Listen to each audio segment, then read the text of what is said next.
Today on Com Talk, we're talking about Venom. Let there be carnage. Glix, what is going on? We are receiving a signal from a new area on the planet Geekery. All right, let's see what the planet has for us today. Opening forms in 3, 2, 1. Hello, devoted geeks, and welcome to episode 111 of Com Talk, the podcast extension of Geek Devotions, a show for devoted geeks who are devoted to letting you know that you are loved. I'm Dallas, and with me is Celeste. And how are you, dear? I'm good.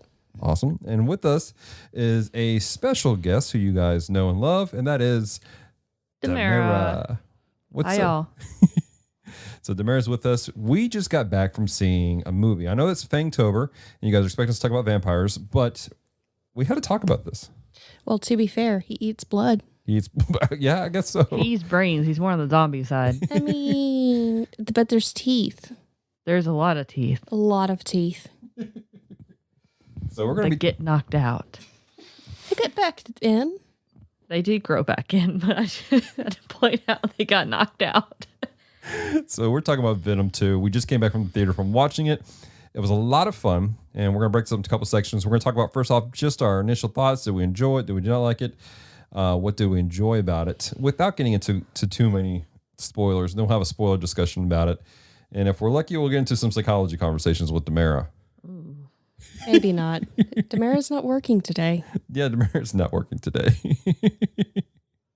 So let me pull up real quick the description, because some of you guys, maybe you haven't seen Venom, and you're like, I'm listening to this to determine if I want to see Venom. You are missing if you haven't seen the first one. So the IMDb describes it as Eddie Brock attempts to reignite his career by interviewing serial killer Cletus Cassidy, who becomes the host of the symbiote Carnage and escapes prison after a failed execution. So this is the storyline. Now, the last movie was with Venom. It ended with him meeting Cletus at some point. Yes. And this picks up at some point after that. Like there's some sort of extended point after that. I did notice, like in the first movie where they meet Cletus, his hair is all curly and stuff. Yes. Like it's supposed to be. I wonder why they changed that. I just wonder if Woody Harrelson cut his hair. Maybe. Like, he just was like, I'm going to cut my hair. And they were like, okay, well, we're not going to bother with a wig. Right. Maybe. So, Budget cuts. right. What did we like We about don't know it? that for sure. Just saying. What did we like about it? I liked the humor. It was humorous. It's very humorous. There's a fine line that you run with humor and darkness, and these movies ride that line really well because it's a dark movie, but it's really funny. Mm-hmm.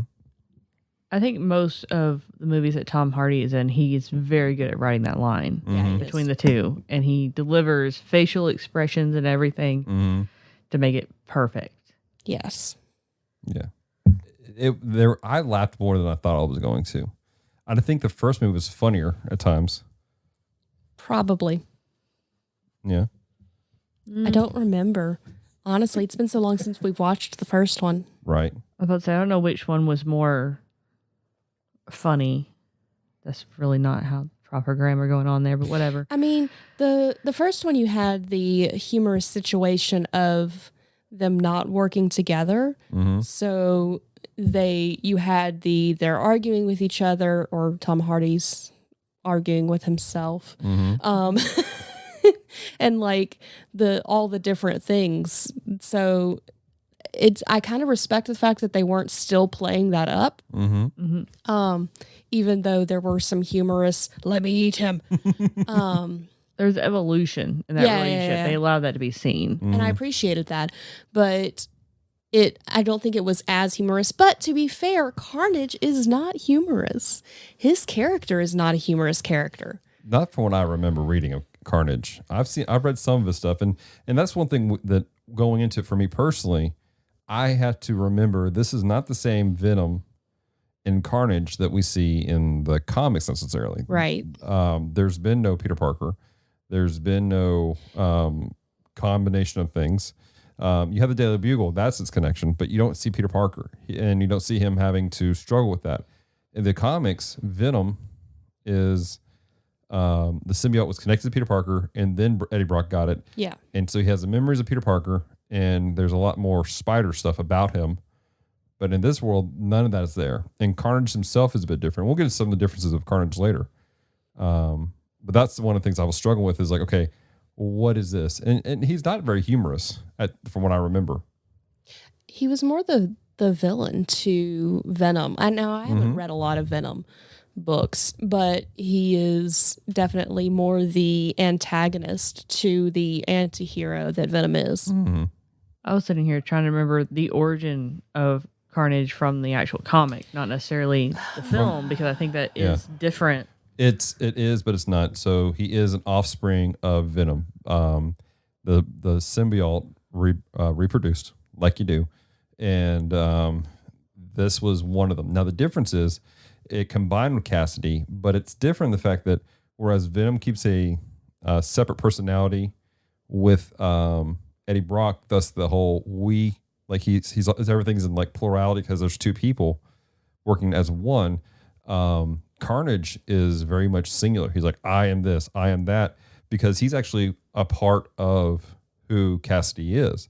He was birthed out of Cassidy's bloodstream, and Cassidy's lunatic mind made Carnage worse than he would have been originally.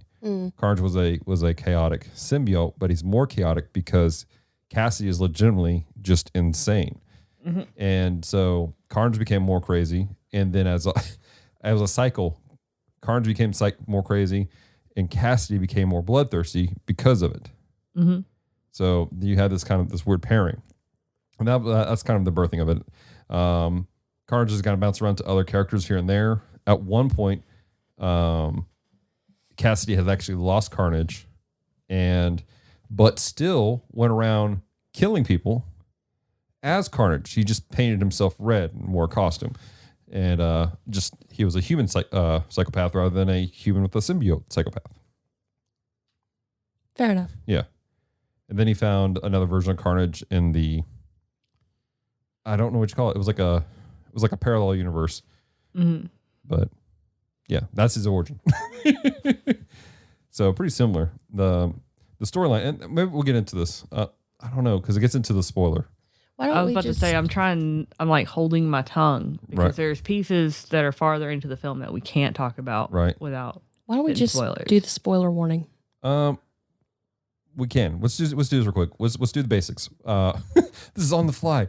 What about the graphically? How it's a film? Graphically, I enjoyed it. It was really well done, I thought. Right. Yeah, I think the timing and everything, you saw more kind of a combination between the two characters rather than it just being one Venom and one separation. I think you saw more of that where they had to interact with each other a little bit more.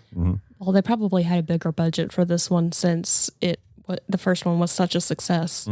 Probably, and you could tell just graphically wise it was done beautifully.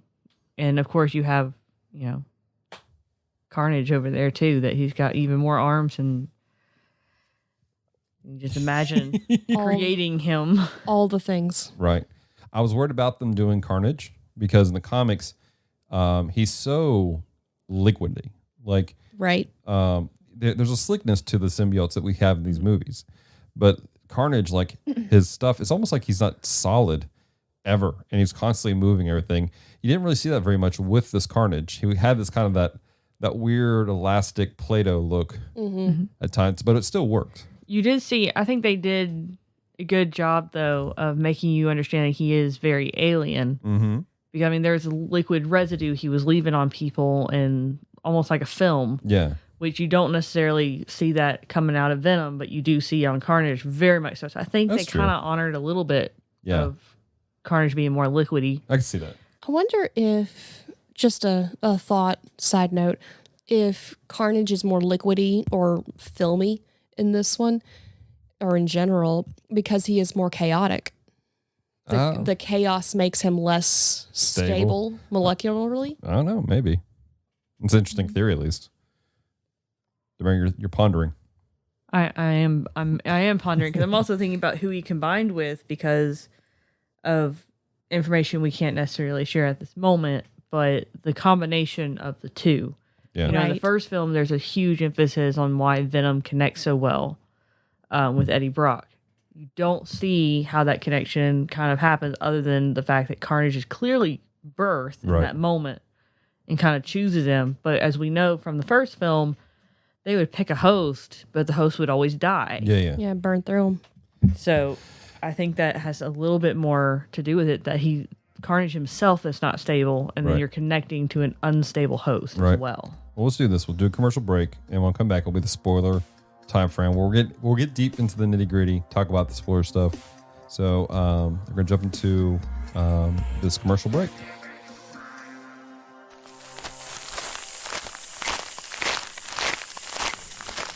Crikey, looky there! It's a rare taco-phibian. You rarely see such a... Did you see that? A cracking-glitz kaiju just chowed down that taco. But what does that even mean? It means that when you're done listening to Com Talk, check out the Retro Rewind podcast. Oh, okay.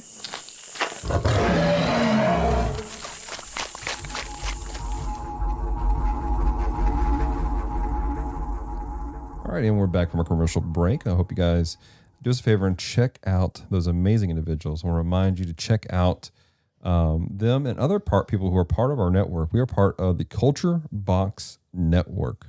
Culture Box Network is a network of podcasters who are unpacking truth through story, comedy, and geekery. So make sure you check all out those individuals because they're awesome. You can check them out, more of them at culturebox.media. All right, we're now entering the spoiler zone.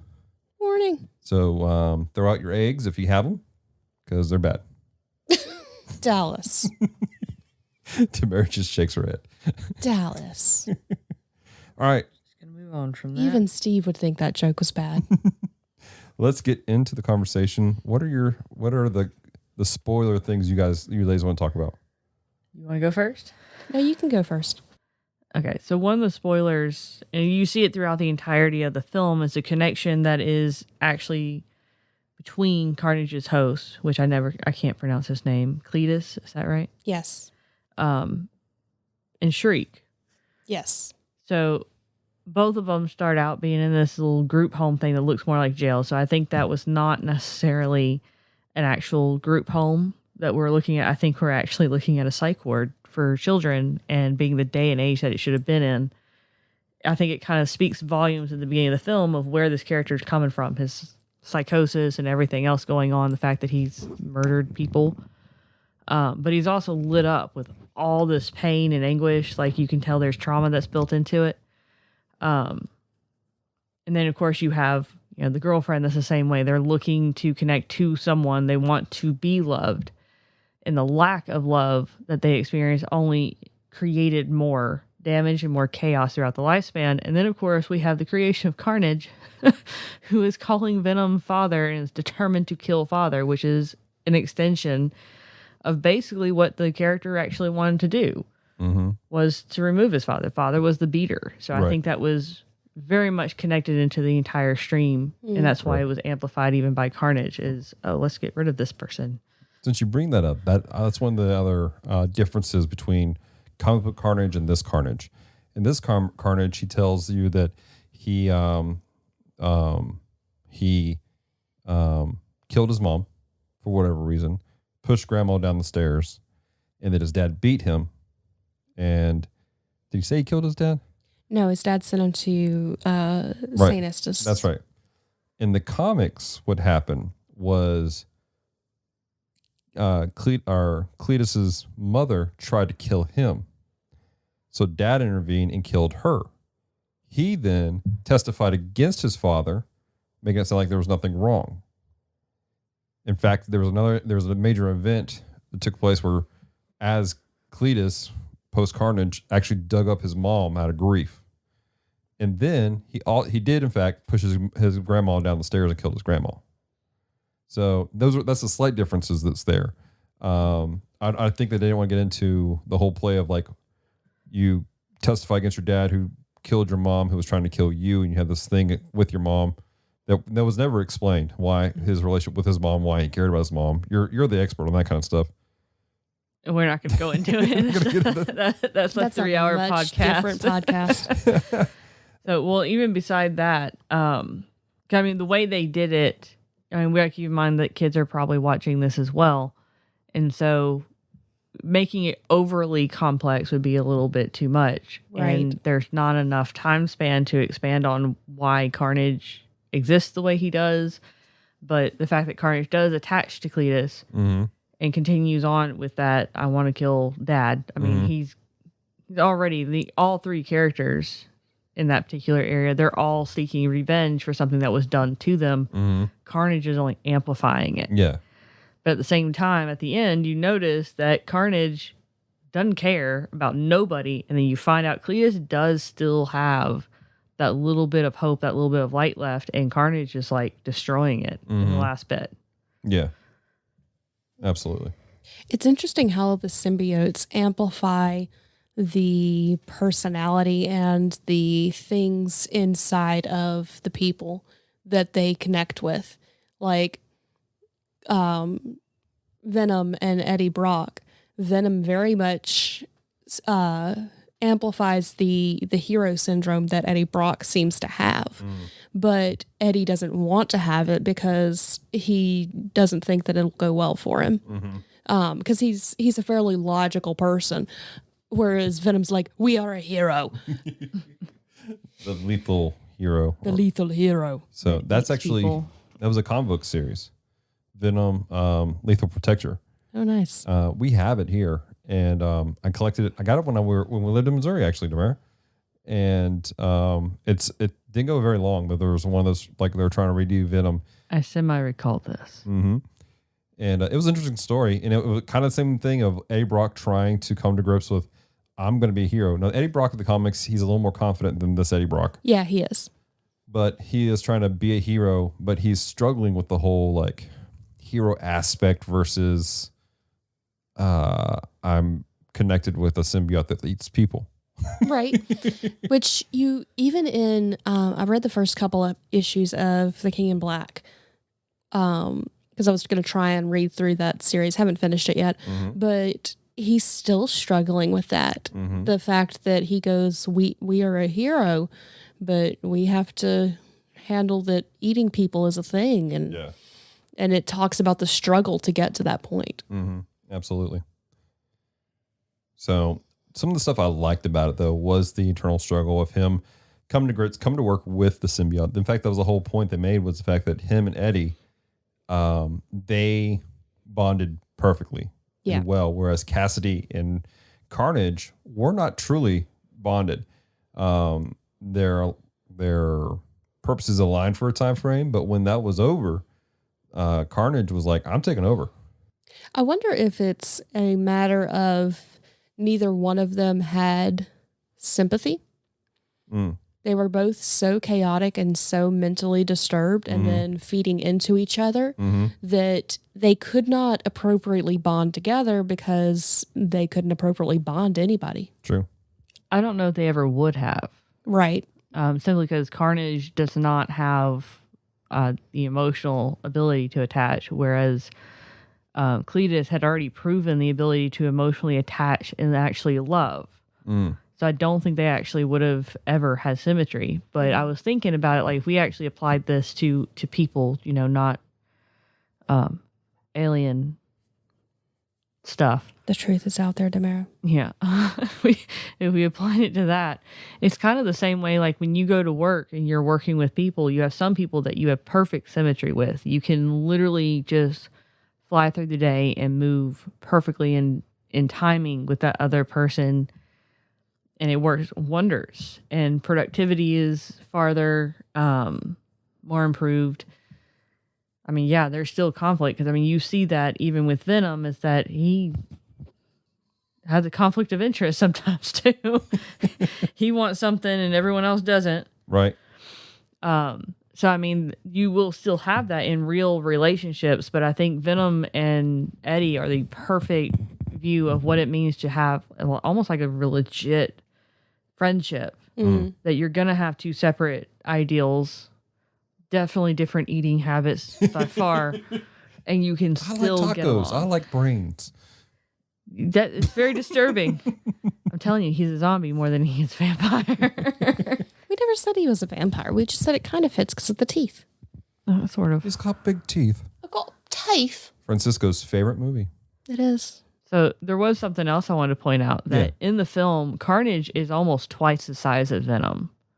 Well, and he also kind of keeps growing.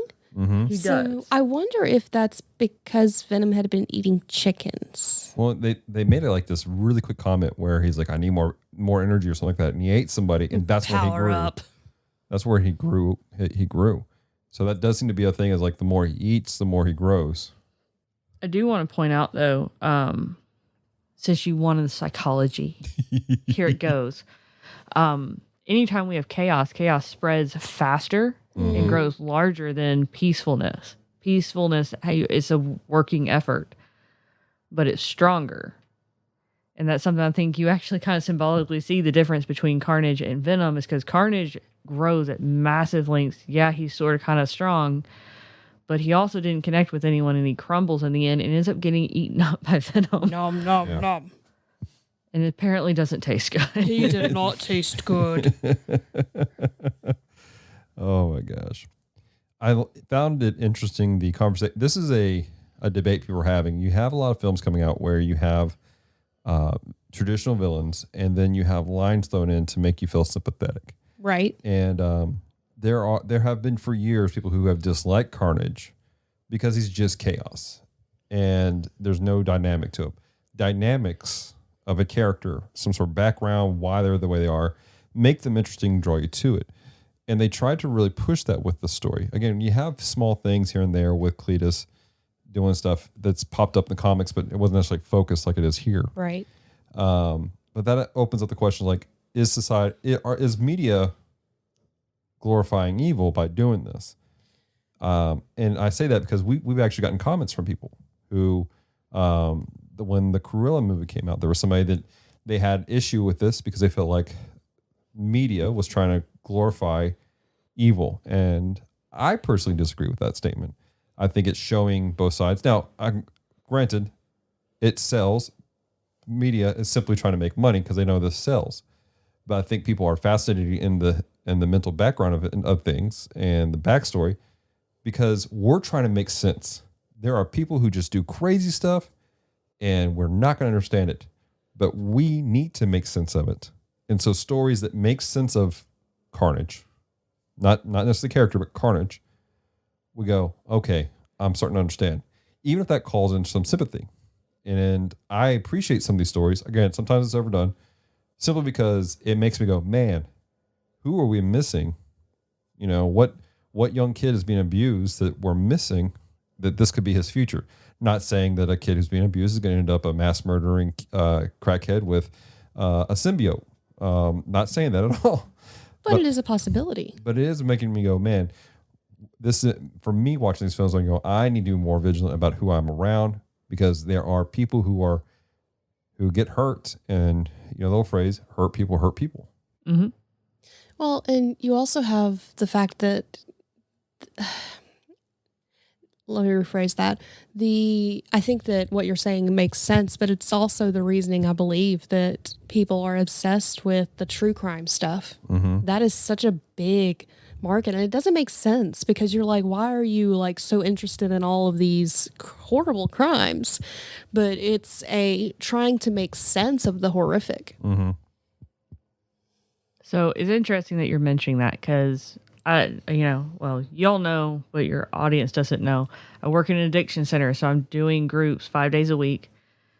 2 groups, actually. One's a 2-hour group. And in one of our 2-hour groups, one of the clients piped up and said, yeah, hurt people. It's just a fact of life. And really what it is the fact that we're growing in a society where we've decided to lose empathy towards other people. And as we progress in society and we get wrapped up in being disconnected from other people, whether it's, with social media, we use that as an excuse not to acknowledge the feelings and emotions of other people. We kind of like the fact we don't see their immediate reaction on their face. Sure. And we face this. This is something we have seen in psychology and counseling world, rampant around the world, really. But what I will say is, the comment about, people are glorifying evil. The truth is there is that society out there that's going, the longer you choose to ignore the pain and hurt of other people, this is what our society is going to be. Word. You're going to create a new evil. You're going to create more trauma. You're going to create more drug dealers and so forth on the street. When I started at Uprising, one of the first things, which that's the name of the addiction place I'm at, one of the first things that came out of the mouth of the girl who's training me on their system is don't always remember that every one of them probably has faced trauma and no one's acknowledged their trauma. Right. And that is absolutely true. There's a reason someone first picks up marijuana. There's a reason someone picks up a really high intensity drug. We have a drug now in this area in the state of Louisiana called fentanyl. 2 milligrams will kill you. Yeah. However, it's not stopping its production. It's not stopping its intake into the United States because we're too concerned about numbing our feelings because we don't want to feel anymore. We also don't want to acknowledge the empathy towards other people. Word. So while I get, parents, especially of those who are trying to teach their kids to communicate and do well, we're also forgetting there's a whole society out there that if you don't step up and say, you know what, I'm willing to forgive you, but I also know that you need to work on yourself. There needs to be some change in your life, and I'm willing to help you as long as you're willing to make those steps. Word. Someone has to step up and do that. And right now you have a very small counselor world that's willing to do it. You have a few doctors willing to do it, but they all burn out too. Yeah. It's got to be people in the world that are willing to step up and go, hey, 5-year-old child, I can see bruises on you. Why are you got bruises? Yeah. Ask questions sometimes, but also don't jump off the deep end. Sometimes it's because they're playing baseball. Right. And they have no coordination. It's a true story. All right. Anything else we need to talk about with Venom? Do we want to talk about dislikes? Sure. What did you not like about it? I just thought the story was a little bit rushed. It did feel rushed. That was my only complaint, was the story with Cletus, and I feel like it needed a little bit more building up. The pacing was really rushed. I thought it was creative the way they tried to tell the story Yeah. with the graphics, but it was rushed, to say the least. I would agree with that. I mean, there's a scene in the film where Cletus is talking specifically to Eddie, and it kind of, you feel like it's almost half out of nowhere, his statement, and that's not necessarily true. There's a storyline that is there, but the story was so rushed, you don't pick up on that. Right. True story. That's really my only dislike. I liked everything else. Yeah. And even with that, I still really liked the movie. Right. Well, before we give our final review, what we thought was talk about the mid-credit roll scene. Our thoughts and feelings? Celeste, are you The okay? Anticipation is there. Pretty sure we got another film we need to see in theater. So there's a couple. My question is who all came with him? So for those who you're not going to go see the movie, but you're curious to know what we're talking about, there's a end credit scene where... Or was that mid-credit or... Yeah, mid-roll. It wasn't at the end, it was mid-roll. But basically, Brock is talking with Venom, and Venom's like, look, man, we've millions of years of hive mind knowledge. You can't handle it. He's like, here, let me show you something. And all of a sudden, things go wild and funky, and things are changing. And then the room that they're in, which looks like some ran-down hotel, changes. And they're in this nice hotel. And he's like, what just happened? Did you see the gold circle outside the window? Mm-hmm. It looks like they're linking this up to Multiverse of Madness. Multiverse of Madness, which is the next Doctor Strange movie. Here's my thing. Here's what I want to point out. Why does Brock know something's different? I think I'm going to point out the fact that Venom is inside of him. And I don't think it fully attached to him because Venom had already mentioned he has years of knowledge floating around in his very body and skin, and he's morphed inside of Eddie. Right. So I think that protected Eddie. Why wouldn't he know, though? Like, if he's been transported to a different... Well, that's the thing is, like, why did he get transported? Like, Well, yeah. I think the from what I've seen about Multiverse of Madness, the only people who are going to know that something's different, the only people who are supposed to know something's different are Strange and Peter Parker. They're the ones who are supposed to know something is different. Well, but we already know from the preview of No Way Home. Yeah. Which way? Too many homes. I'm have problems with their naming system. The newest movie that something's messed up with the spell because Peter's talking and Strange goes, "You're messing up the spell. Right. Stop talking." But here's the deal. Venom seemed to recognize Peter in this end credit scene. I wonder if the symbiotes know that there's a multiverse and they know that like certain people would be issues, or this is the same Venom from that terrible movie that nobody talks about. I don't think it's the same Venom, but remember, they're hive mind. And before this, he talks about how he has knowledge across billions of years in multiple different universes. Oh. I think he has the hive mind that remembers Spider-Man from the Raimiverse. That would make sense. It would. A lot of anticipation. Mm-hmm. So Marvel this knows what they're doing. is official Venom, which has not been part of the MCU At all. And I'm gonna go ahead and say it is Spider-Verse. Which, if you go back and watch the Spider-Verse movie where he is standing where he's in the room with all the suits. Yeah. You see Peter Parker, you see the Spider-Man suit with the Doctor Strange cape. Yeah, you do. Those are all now part of the MCU. I think that they're going to connect Sony all together, and Sony and Marvel are going to start playing nice so that we get an appropriate Spider-Man. I hope so. Because, God, I need Miles Morales in live action. Word. All right, ladies. Final review. What are our final thoughts? Is it a good movie? Is it not a good movie? Do you recommend it? Do you not recommend it? Damara, you're a guest, and your mouth is wide open. I was going to give Celeste a chance to answer it first. I think it's definitely worth seeing. I think it's great to see it in theaters simply so you get the full surround. Mm-hmm. I mean, obviously, I wouldn't recommend it for your really, really young kids, and if your kids don't fully comprehend They it. push that PG-13 to its max. Yeah, it's very pushed, but it's definitely, for those of us who are older, who have been around for a while, I think it really was a great movie. It's kind of nostalgic at different times, so I think it's worth seeing. Yeah. I agree.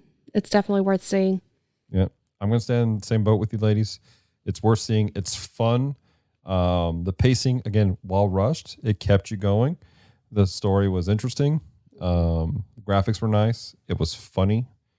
Like we just said, it did push the PG-13 to the edge. Mm-hmm. Just with the violence, the one F-bomb, and a couple other things. There was an F-bomb? Yes, right at the very end. Oh. So I don't remember that. Mm-hmm. I knew there was an almost one, but I didn't realize there was one. Yep. So there were a couple plot holes, but nothing that made me go, "Oh God, this is a terrible movie." Right. So, all right, guys. Well, those are our thoughts. Love to hear from you guys. Damara, is there anything you'd like to advertise? Well, I mean, if you got a drug addiction problem and happen to have Louisiana Medicaid and some private insurances, we do have an inpatient place. It's called Uprising Addiction Center. You're welcome to give us a call. We do handle mental health with addiction, not separated. I mean, and if you really just want to be someone that like helps people out or like donates or something like that, you're also welcome to look up Uprising and donate. That's fine too. Awesome. Very good. Damara's going to provide me with some links. I'll put that in the description down below for you guys to check out. Celeste, you want to land the plane? Sure.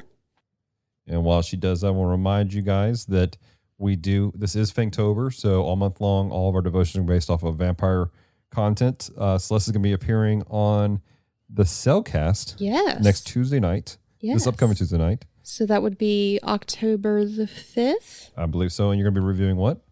We're reviewing the 2019 animated Addams Family. Yeah. So make sure you guys check that out. Go to Cellcast. Instead of our normal Play and Pray, we're going to be on that. The following 2 weeks, again, instead of our normal Play and Pray, potentially. I think there's a week in between. Okay.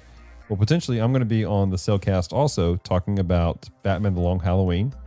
Also want to remind you guys that this upcoming Friday, there will be a daytime stream where I'm playing Metroid Dread. Dun, dun, dun. I'm excited, guys. I really am.